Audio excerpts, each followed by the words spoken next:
Good morning. तुम्हाला पण हा सकाळचा असा व्ह्यू बघून खूप छान वाटला ना? मला सुद्धा ना खूप छान आणि शांत वाटत होतं की गावाकडे आल्यानं एक वेगळीच वाईब येते. असा पक्ष्यांचा आवाज वगैरे आणि फुलं तर बघितले ना तुम्ही, एवढी छान आली होती ना. आणि इथं ना सासूबाईंनी ज्वारी वगैरे वाळत घातली होती आणि कैरीला तुम्ही बघू शकता किती कैऱ्या आल्या होत्या. आता ना कैरीच्या लोणच्याशिवाय ना जेवणच जात नाही असं झालं आहे. आणि खूप छान आणि गोड कैऱ्या आहेत.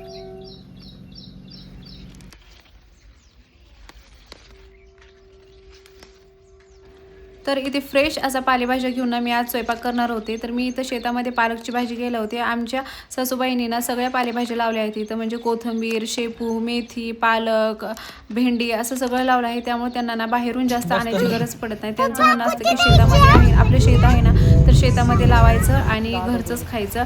आणि त्यांचं बरोबर पण आहे, कारण ना तुम्ही बघताच की आजकाल एवढं बाहेर फवारण्या वगैरे केलेल्या असतात ना आणि एवढे केमिकल असतात ना, म्हणजे ते खाऊसुद्धा वाटत नाहीत, एवढा वास येतो त्यांचा. आणि ते माझे भैया वहिनी पण आले होते घरी, तर त्यांना घेऊन ना आम्ही पुण्याला निघालो. इथून आमची जर्नी स्टार्ट होणार होते.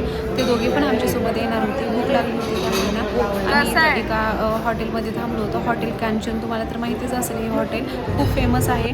तर नंतर तिथं शरूनं मिल्कशेक वगैरे घेतला आणि नंतर ना इथं आमची जर्नी स्टार्ट झाली. आम्ही ना आमच्या नंदेच्या घरी जाणार होतो. तिथं थोडासा स्टे करून मग निघणार होतो तिथे.